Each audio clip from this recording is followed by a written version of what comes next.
cropping and straightening in Photoshop using the crop tool. There's several things that the crop tool can do that are quite interesting and unique, not just going in and being able to crop an image to the size or ratio that you'd like. When you select the crop tool, the shortcut for that is the letter C.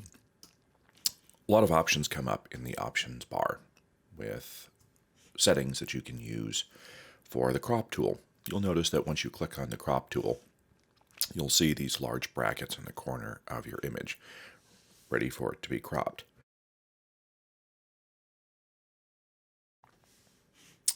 Up here in the options bar, we can set many different things with the crop tool, and the crop tool doesn't just re-crop the size of the image. You can also crop it so that you get a different resolution. So it works on two different levels. We could have a high resolution image that we would like to crop to a certain ratio or a certain size, but we could also reduce the resolution down as well. There's other ways to crop without affecting the resolution, but the crop tool allows you to do different things rather than just recropping, resizing. So if we start off with just our basic ratio, we could go into our image and say, I'd like a certain ratio, say a 5:7. With the 5:7, I can resize this window, and then I can move my image around that window to always fit that specific 5:7 ratio, or whatever ratio you have set in here. So if I want to do a 16:9, I can resize this window, move the image around, leaving the window where it is, resize. Don't have to hold down shift because this ratio is always going to be 16:9. I can flip the ratio by clicking on the double-ended arrows here in the options bar, and I can also just simply clear, and that will remove the ratio from there. If I go and I choose a width by height by resolution setting, this will allow me to get a pixel height and width and a resolution. So say I want to use this for an online web-based image. Well, I know anything online is going to be 72 pixels per inch, but I need to size this down because somebody has given me very specific parameters of what they want in size of my pixels. So if they specifically says I want something 750 by 480 at 72 pixels per inch, and you can also do pixels per centimeter, and this resolution can change too, it doesn't have to be 72. This is going to be my fixed size. So here, width, height, resolution. So you can see I can still scale this crop window up and down, and what it's going to do is the resulting crop, once I click OK, will end up being 750 by 450 at 72 pixels per inch. Once I move this around, get that cropped where I get that centered where I'd like it to crop, I'm good to go, and I just simply double click or hit return or come up into the options bar and click the check. If this is not what I want, I can hit the escape to cancel this, or I could simply undo and reset everything back by clicking on this little back circle arrow. Once I go in and I double click, it's going to crop my image, and this was high resolution. It was 300 pixels per inch. It has now been cropped down to 750 by 480 at 72. And just to see that it actually has been done, go into the image menu, image size, and if I set this to pixels, sure enough, 750 by 480 at 72. I'm going to undo this, just do a Command Z and hit escape to get out of my little crop tool. I just want to show you the image beforehand was 8 by 5 3/4 inches at 300, so it really did crop it down. Now, other things that you can do with the crop tool as well. You'll notice that when I was moving this crop around, I had this funny little ratio. Well, up here, we have a small little window that allows us to give an overlay. We can do the rule of thirds, so we could position this so we have the 1/3, 2/3 ratio, where we put the image in the 1/3 area and then 2/3 free space. But we could also do a diagonal if we'd like to crop something, or go ahead and frame something, we have the golden ratio, which is our 5/3 ratio. And other things that we can use, the golden spiral, if we wanted to use this golden spiral to center or offset something. Just different methods of using the grid structure to go ahead and crop in a way that's going to be pleasing. So when we crop something, previous examples, when we would crop something, would actually chop off the image completely. And which makes sense. You think, well, I want to crop this, so I want to get rid of all of my content. But I'm going to jump over here to this next image, and this is a layered composite, which I put together. Now, what's interesting here, I'm going to go back to my Move tool. What's interesting, say if I go to the clouds here.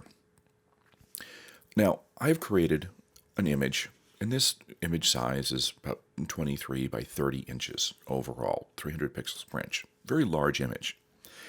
But when I put my images in here and I drag them in to begin my composite, you'll notice that like my clouds don't stop at the edge of my image, okay? They're still there, and they go well beyond. And how do I know by looking at this file here how much extra image I have? Because remember, when I bring in an image to here, it doesn't automatically just crop the image to my canvas size here. And my canvas size is the actual size that I'm working with. The image size takes into account the size and the resolution, but the canvas size is basically what I'm working with here, and I'll show you what I mean with this.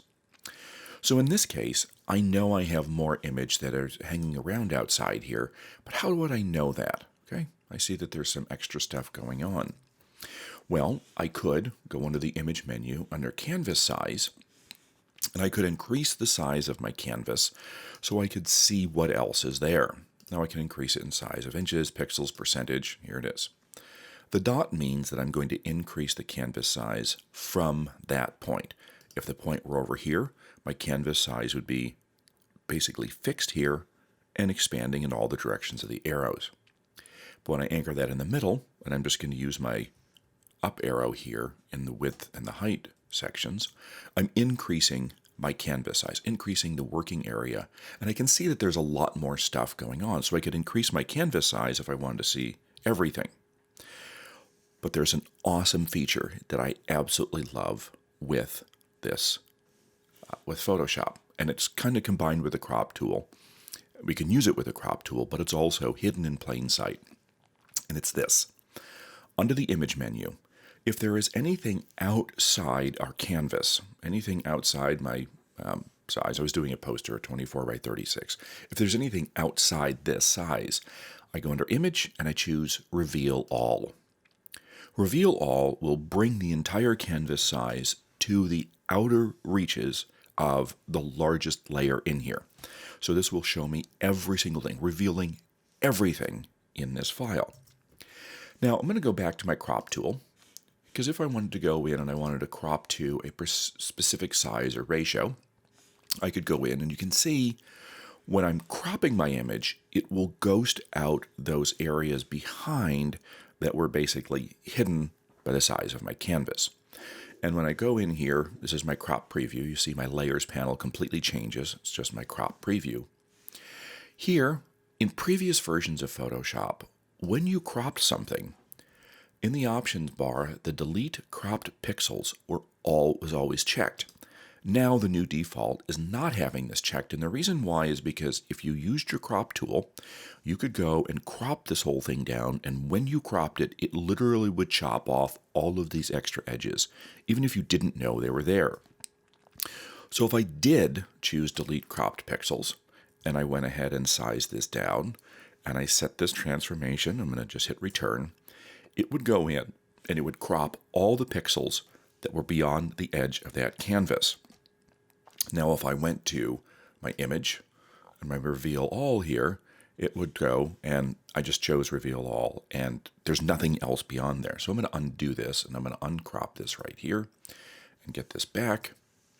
And then I'm going to choose turn off the delete cropped pixels.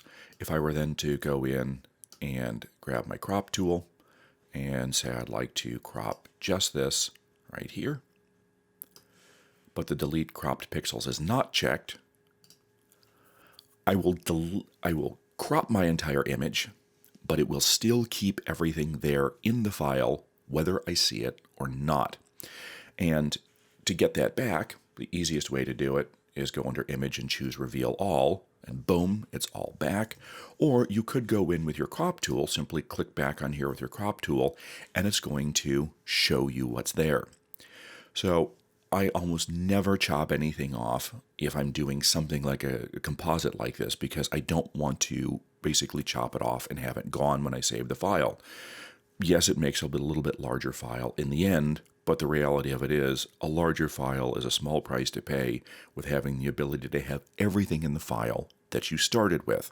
So that is really important. So I'm just going to hit Escape and get back out of here. I can do my Command Z to step back in history to get where I am. Now there's other things that make this so amazingly good.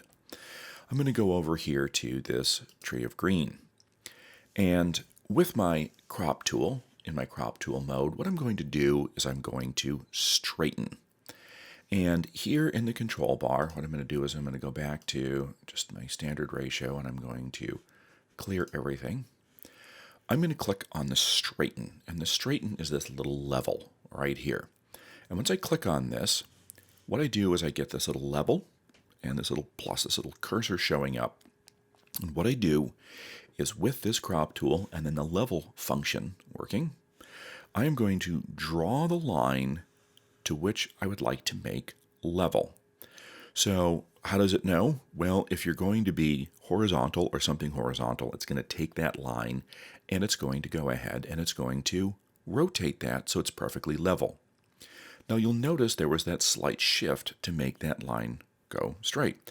You can do this vertically as well. Anything that's going to be 45 degrees all the way up to 90 degrees knows that it's going to be vertical. Anything that's going to be 0 up to 45 will then make it horizontal. Now, as it rotated this, you'll notice that there is a little bit of edge here. Okay, so it rotated, and you can see that there's a little bit of missing content. Now, if I were to go in and just manually rotate this, I'm going to exaggerate this so we can see. You can see that when we rotate this, it leaves these white, or these transparent pixels, okay? Which in the end result will just give you these white areas on your image. So maybe you've rotated this, or you did use your straighten function, but in the end, you're rotating your image and you end up with these spaces right here. Well, another awesome feature in the options bar for the crop tool is the content aware. The content aware will go in and will fill in these little areas that were created because you've rotated right there. So with the content aware selected, when I've rotated my image here, you can see that I do chop off a little bit because it's trying to get the best crop. It doesn't want to just crop in completely and give you a smaller image. It's trying to give you the best image overall. So my content aware is set. I'm going to hit return to set my transformation. It's going to rotate the image. It's going to crop it. And look at what it did. It actually filled in those areas. We can zoom in here, and it actually added content in here. You can kind of see right there. See that line right there? It's kind of hard to see right there. That line right there, you can kind of see the edge where the content aware filled in. So this is an awesome, awesome setup. I love using the crop tool, the straighten tool, and the content aware fill. I'm just going to run the straighten again because I love it so much. So I'm just going to grab my level. I'm going to run it to what I want to make level. It's going to rotate the whole thing, and it's going to give me my little areas here where it's not quite filled in. I'm going to double click or click return, and it's going to run the content aware and put it all back together. Now the cool part is there's more to this image. Okay, it cropped it down because it added that content back in, but if I go under the image menu and see reveal all, it's going to show me all those areas where it rotated and did the content aware. So that was not chopped off there by default, which is kind of cool. Now the one last thing that I do have is, and this is something that I use quite often. One way that I use cropping is not with a crop tool, but actually with my rectangular marquee tool. and I use this feature quite a lot, when I'd like to go in and create a selection around something and crop it very quickly. Using the crop tool is nice, but I just get in the habit of using the rectangular marquee tool because it, like the crop tool, allows you to just freeform draw, create a fixed ratio selection, as well as a fixed size. So if I were to go in and select a portion of my image, because I wanted to use this as a detail, something, I could just simply put a selection around this. Under the image menu, we have simply just the word crop. Now when you crop this way, it does not change the resolution. It does chop off all the pixels, and it gives you that specific size. And I use this every once in a while if I'm trying to just chop out some information really quickly. Say I'm doing a composite and I've taken a screenshot and I just want to get rid of other stuff and I just very quickly want to grab something. Getting rid of the rest of the image in this particular case isn't important for me to save it. I just want it gone. So this is one thing that I like to use. Draw any type of selection and just simply use the crop method under the image. It's very basic, it's very simple, but it's super effective. You don't have to jump over to the crop tool.